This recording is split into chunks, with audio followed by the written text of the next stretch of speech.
अनेक वेळेला, मला तसं नव्हे पण गावामधल्या अनेक मंडळींना असे दृष्टांत दिलेले आहेत. हा अनुभव आहे दापोली तालुक्यामधील वडाचा कोंड येथे राहणाऱ्या भक्तांचा. कारण या भक्तांच्या हाकेला वडाचा कोंड येथील श्री देव महापुरुष कायमच धावून जातो. या ठिकाणी अनेक वर्षांपासूनचं महापुरुषाचं मंदिर आहे.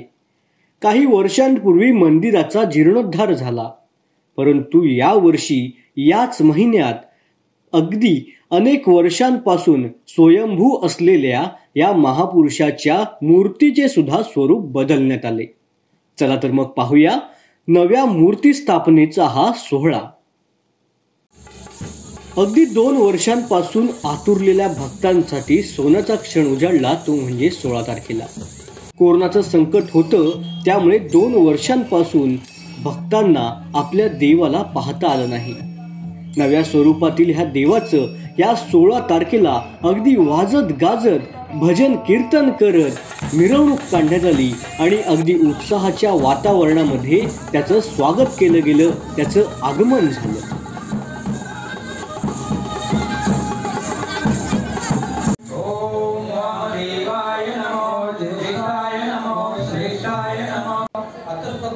सोळा तारखेला प्राथमिक स्वरूपामधील पूजा अर्चा आवरल्यानंतर महत्वाचा दिवस उजाडला तो म्हणजे 17 तारखेचा.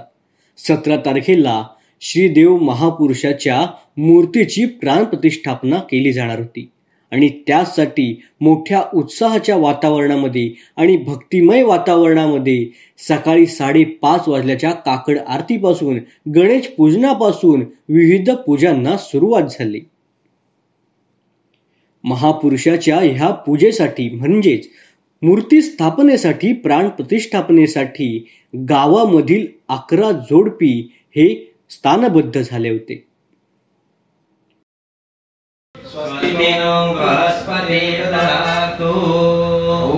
शांती शांती शांती.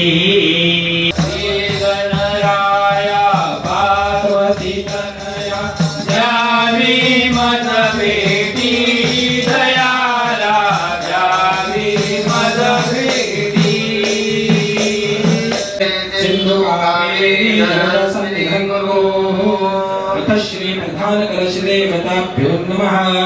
अवाहयामि स्थापयामि पूजयामि दर्शयामि. प्रार्थना पूर्वक नमस्कारं करोमि.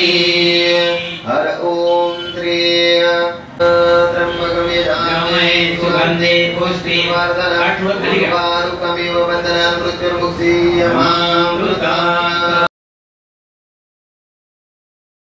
गणेश पूजन, कलश पूजन, नवग्रह पूजन अशा विविध पूजा झाल्यानंतर भक्तांनी आपल्या महापुरुषाला पंचामृताचा अभिषेक घातला.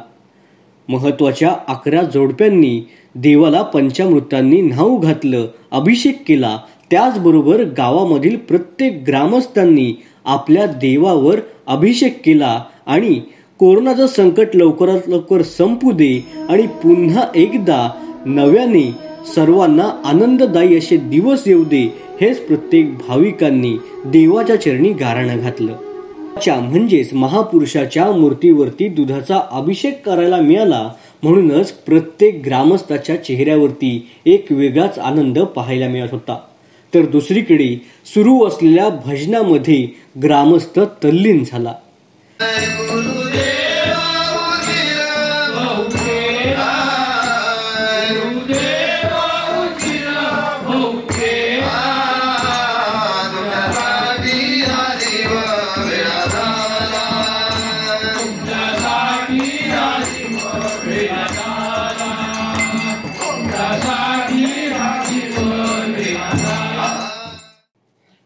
भजन केल्यानंतर पुन्हा एकदा होमाला सुरुवात झाली.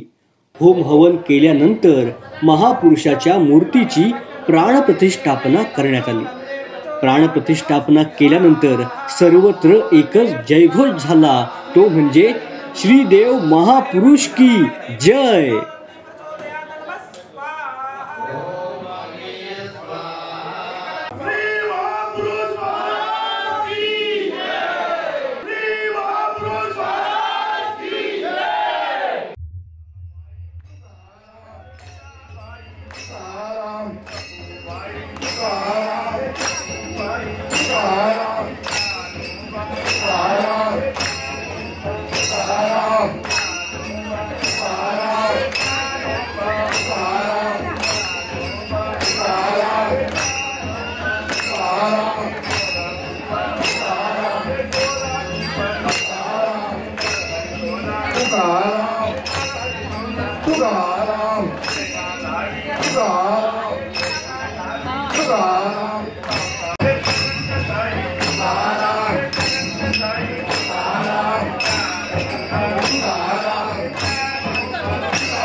आरती झाल्यानंतर या संपूर्ण पूजेबद्दल आम्ही भटजींकडून संपूर्ण माहिती जाणून घेतली. दापोली तालुक्यामध्ये वडाचा कोंड ह्या गावामध्ये त्यांच्या ग्रामदेवतेचं मूर्तीचं प्राणप्रतिष्ठेचा आजचा जो विधीचा जो काही उत्सव होता, जो काही प्रोग्राम होता, त्याबद्दल मी थोडक्यात तुम्हाला माहिती देतो. इथे पहिलं देवाचं मिरवणूक कालपासून हा उत्सव चालू आहे. तर कालच्या निमित्त काल देवाला पहिलं मिरवणूक झालेली आहे. मिरवणुकीच्या नंतर देवाला जलनिवास, धान्यनिवास आणि क्षयनिवास हा कालचा विधी पूर्ण झाल्यानंतर आज 17 तारखेला आज देवाचा प्राणप्रतिष्ठेचा मेन विधी होता. तर आज त्या विधीच्या प्रित्यार्थ इथे ही मांडणी केलेली आहे. तर इथे कोणत्याही दैवताची स्थापना म्हणा, कोणतीही पूजा अर्चा करायला सुरुवात करायच्या अगोदर आपण गणरायाच्या पूजेने सुरुवात करत असतो. म्हणून आज गणपतीच्या पूजेने आजच्या विधीला आम्ही इथे सुरुवात केलेली आहे. त्याचबरोबर इथे प्रधान कलश आहेत. प्रधान कलश म्हणजे म्हणजे हे आपली जी मुख्य मांडणी आहे त्या मांडणीचे मुख्य ते आहेत. त्यांच्या अंडर हा सगळा विधी चालतो, म्हणून त्यांना कधी पण उंचावरती आपण स्थान देतो. हे प्रधान कलश आहेत. तर त्याच्या बाजूला 8 सुपाऱ्या ठेवलेल्या आहेत. 8 सुपाऱ्या त्या अष्टभैरवाच्या आहेत, म्हणजे हे शिवाचंच रूप आहे. त्याचबरोबर इथे 2 कलश आम्ही मांडलेले आहेत. ते पुण्यावचनचे 2 कलश आहेत. पुण्यावचन म्हणजे शिव आणि पार्वती. आज पुण्याचा दिवस आहे म्हणून आपण शिव आणि पार्वतीचा इथे आज जोडा पोचलेला आहे. त्याचबरोबर नवग्रहांचं पूजा झाल्यानंतर पुढे सर्व देवी देवतांचं म्हणजे सर्वतोभद्र शिवाचे सर्व जे काही अवतार आहेत त्या सर्व देवी देवतांचं पूजा इथे आम्ही केलेली आहे. त्याचबरोबर तिथे ज्या तामाणामध्ये सुपारी ठेवलेली आहे त्या तामाणामध्ये वास्तुपुरुष, नवग्रह, रत्न वगैरे सर्व देवी देवतांचं पूजा करून ते रत्न वगैरे आम्ही मूर्तीच्या इथे खाली ठेवलेले आहे, म्हणजे ते वास्तुमंडल आहे.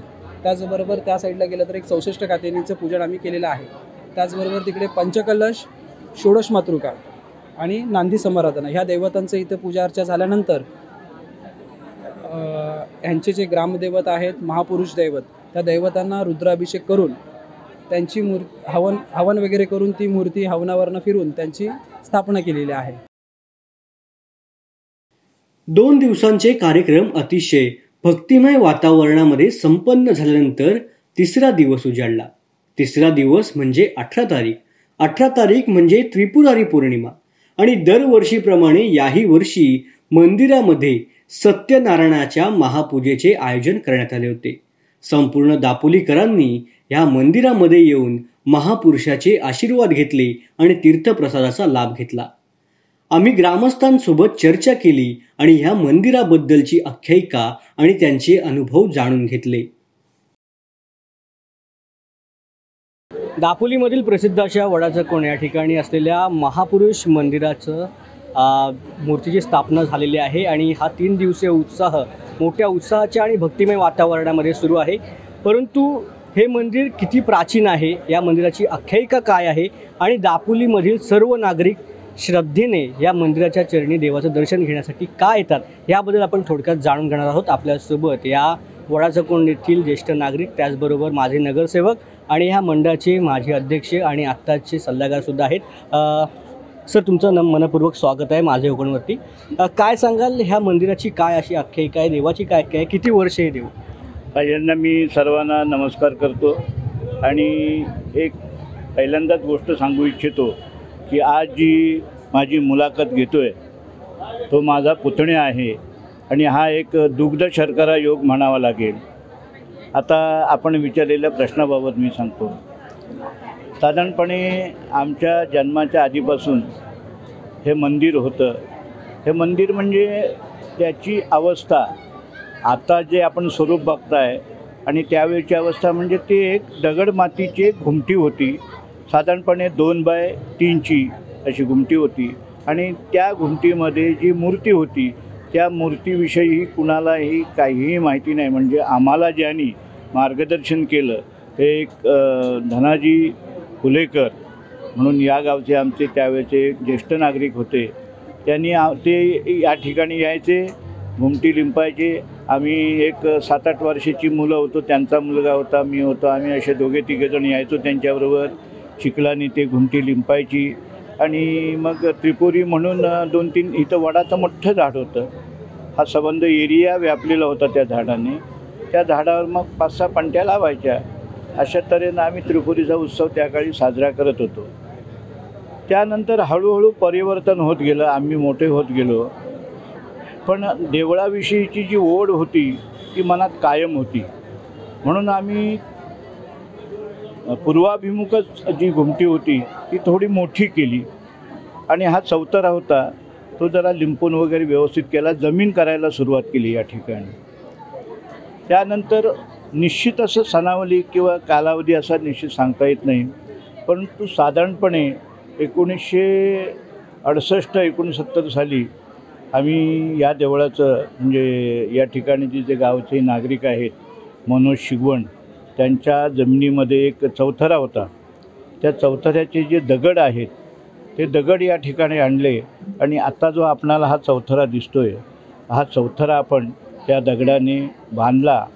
म्हणजे मंदिर तसंच होतं, घुमटी तशीच होती, फक्त तिचं तोंड आपण पश्चिमेला केलं, कारण रस्ता इकडनं जातो म्हणून रस्त्याच्या बाजूला तिचं तोंड केलेलं आहे आणि अशा स्वरूपात ती घुमटी होती.